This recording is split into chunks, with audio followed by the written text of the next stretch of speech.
রয়েছে লজ্জা স্থানে হাত দিলে, পুরুষ নিজের লজ্জা স্থান অথবা মহিলা লজ্জা স্থানে হাত দিচ্ছে উজুর পরে, এতে উজু ভঙ্গ হবে কি হবে না, এই মর্মে হাদিস পরস্পর বিরোধী দুই রকম রয়েছে, যার ফলে ফোকাহাতে ইখতিলাফ হয়েছে। তবে বেশি যেটা শক্তিশালী হাদিস, সেই হাদিস এটা হচ্ছে লজ্জা স্থানে স্পর্শ করলে উজু নষ্ট হয়ে যায়।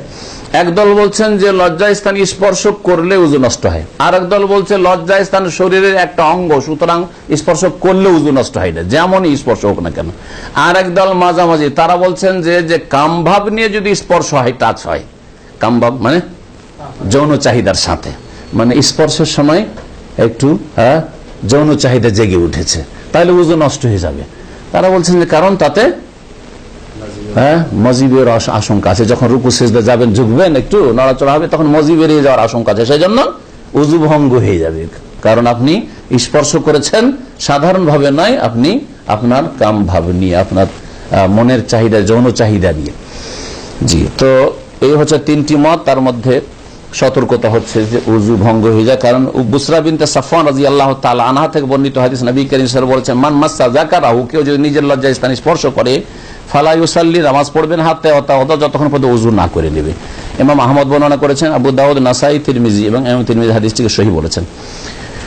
ইমাম ইবনে তাইমিয়া রাহমাতুল্লাহ শাইখুল ইসলাম বলছেন ইস্তেহবাব, কয়েকটি ক্ষেত্রে তিনি উজু মুস্তাহাব বলেছেন, উজু ভঙ্গ হয়ে যায় আর উজু করা ফরজ এরকম বলেনি। তার মধ্যে একটি হচ্ছে আকিবা জামবে, গোনা হলে, উজু ছিল, উজু থাকা অবস্থায় গোনা হয়েছে, তাহলে তিনি বলছেন যে এই গুনাহগার ব্যক্তির জন্য উজু করে নেওয়া, যে কোনো গুনাহ করলে উজু নষ্ট হয় না, কিন্তু উজু করে নেওয়া মুস্তাহাব। কেন? যে গুনাহগুলি উজুর মাধ্যমে কি হবে, ঝরবে, ঝরবে, সাগীরা গুনাহ ঝরবে, আর কাবীরা গুনাহ যেন তওবা শর্ত, তওবা না হলে এমনি ঝরে যাবে না, শুধু নামাজ পড়ে আর উজু করে শুধু ঝরে যাবে কাবীরা, তা হবে না। তো গুনাহ হইলে, আজকাল তো গুনার গুনাহ, উজুর পরেও মোবাইল দেখছেন, ফেসবুক, উজুর পরেও ইউটিউব দেখছেন, আর নোংরা ছবি, উলঙ্গ ছবি, গুনাহ হইল না? উজু করে রাস্তা দিয়ে চলছেন, বেপরদা মহিলা, মাথা চুল সবকিছু খুলে, গুনাহ হইল না?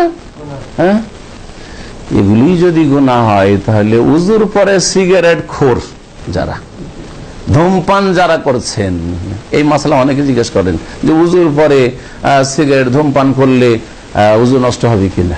তাদেরকে জিজ্ঞাসা করছে, আপনাদের হুজুররা যে জর্দা দেওয়া পান খাচ্ছে, তো উজুর পরে জর্দা দেওয়া পান খালি উজু নষ্ট হবে কিনা? এটা ফতোয়া মুফতিগুলোকে জিজ্ঞেস করেন যে তোমরা তো তামাক খাচ্ছ, ও সিগারেটের ভিতরে, বিড়ির ভিতরে তামাক আছে, আর তোমাদের ওই জর্দা তামাক। হ্যাঁ, জর্দাটা ভদ্রতার সাথে হুজুররা খায়, যে মুফতি সাহেবেরা, সেই জন্য ওতে অসুবিধা নেই, মসজিদে বসে বসে খাচ্ছে।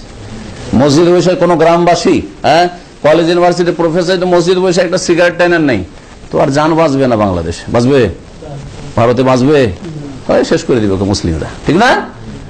কিন্তু মোল্লারা মসজিদে বসে বসে জর্দা আর খৈনি চিবাচ্ছে। জি জি, আল্লাহ পাক হেদায়েত করে এইসব বিদাত। তো বলছিলাম যে গুনহার পরে ওযু করে নেওয়া ভালো। জি, 2 নম্বর হচ্ছে অমিমাসসিজ যাকার বিশাহওয়া, আর কামভাব নিয়ে কেউ যদি লজ্জা স্থানে স্পর্শ করে, তাহলে উযু করা মুস্তাহাব। তিনি মুস্তাহাব বলেছেন, কিন্তু অন্যরা কেউ বলেছেন যে উযু ভঙ্গ হয়ে যায়, সুতরাং উযু করা ফরজ তার জন্য। আর এক দল বলছেন না, উযু নষ্ট হয় না। ওয়া কাযা মাসসুন নিসা লিশাহওয়া, স্ত্রী জাতি, নারী জাতিকে স্পর্শ করলে উযু নষ্ট হয় কি হয় না, এই মর্মে কয়েকটি মত রয়েছে। একটি মত হচ্ছে যে মহিলাদেরকে স্পর্শ করে উযু নষ্ট হয় না। যদি উযু নষ্ট হয়ে যেত, তাহলে আজকাল হজ করাই মুশকিল, হারামে গিয়ে নামাজ পড়াই মুশকিল, রমজান মাসে আর হজের সময় করা যাবে? আর রাস্তা দিয়ে হাঁটছে, এমনিতে ধাক্কা লেগেছে, লাগে না নাকি, গায়ে গা লাগে না? তাহলে মহিলাদের ছুলেই যদি উযু নষ্ট হয়ে যায়, তাহলে চলা যাবে? চলে যাবে না। তাহলে এই ফতোয়া ভুল, যে মহিলাদের ছুলে উযু নষ্ট, এটা হচ্ছে ইমাম শাফির ফতোয়া, এটা শাফি মাযহাবের ফতোয়া, এটা ভুল ফতোয়া। এই কথার মাধ্যমে জানিয়ে দিতে চাইছি আমাদের মুসলিম ভাইদেরকে যে আমরা বিশেষ কোনো মাযহাব সম্পর্কে বিদ্বেষ রাখি না। যে কোনো মাযহাব ভুল ফতোয়া থাকলে ওটাকে ভুল বলি। এখন বললাম শাফি মাযহাবের এই ফতোয়া হচ্ছে ভুল, মানে যেহেতু বাংলাদেশে বা ভারতে অধিকাংশ মেজরিটি হানাফি, আর আমাদের আলোচনাগুলিতে ওদের যখন ভুলগুলি তুলে ধরি, তখন ভাবি যে আরে হানাফি মাযহাব বিদ্বেষী। না, আমরা কোনো মাযহাব বিদ্বেষী না, আমরা কোরআন এবং হাদিসের আমরা ভক্ত, আল্লাহ এবং রাসূলের ভক্ত, ওহীর ভক্ত আমরা। সুতরাং ওহি যদি আবু হানিফার মযহাবের কোন ফতোয়াকে ঠিক বলে ঠিক, আর শাফির মযহাবের ফতোয়াকে ঠিক বলে সেটাই ঠিক। যদি শাফি মযহাবের ফতোয়াকে ভুল বলে ওহি কোরআন হাদিসের দলিল, তাহলে সেটাই ভুল। বোঝা গেছে? জি হ্যাঁ, একমাত্র যার ভুল হইতো না তিনি কে? মুহাম্মদ রাসূলুল্লাহ সাল্লাল্লাহু আলাইহি ওয়াসাল্লাম। তাছাড়া সকলের ভুল হইতে পারে, রাসূল ছাড়া, আম্বিয়া রাসূলগণ ছাড়া যে কোনো মানুষের ভুল হইতে পারে। তো নারীদেরকে স্পর্শ করলে, আপন স্ত্রী, অপর স্ত্রী না, নিজের স্ত্রীকে স্পর্শ করলে উযু নষ্ট হয়ে যায়, এটা হচ্ছে শাফিঈ ফতোয়া। বাকি হানাফিদের ফতোয়া না, মহিলাদেরকে স্পর্শ করলে উযু নষ্ট হয় না। আহলে হাদিস মুহাদ্দিসিন ইমাম আহমদ তাদের মহিলাদেরকে স্পর্শ করলে উযু নষ্ট হয় না। মাঝামাঝি একটা ফতোয়া, তাহলে একটা হয় না আর একটা হচ্ছে হয়।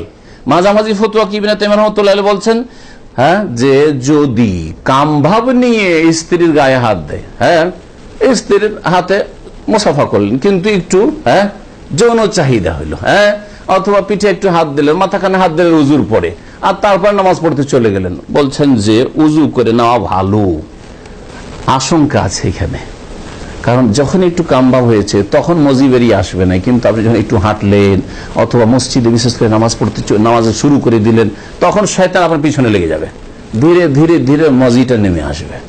আপনার তখন এমন ওয়াসওয়াসা শুরু হয়ে যাবে যে নামাজটা বরবাদ হয়ে যাবে, কোনো খুশু হবে না।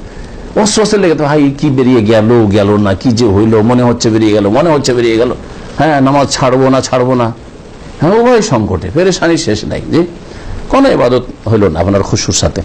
তো যার ফলে উজুর পরে স্ত্রীর কাছাকাছি না যায়, ফলে স্ত্রীর গায়ে হাত না দেওয়া ভালো, সতর্কতা।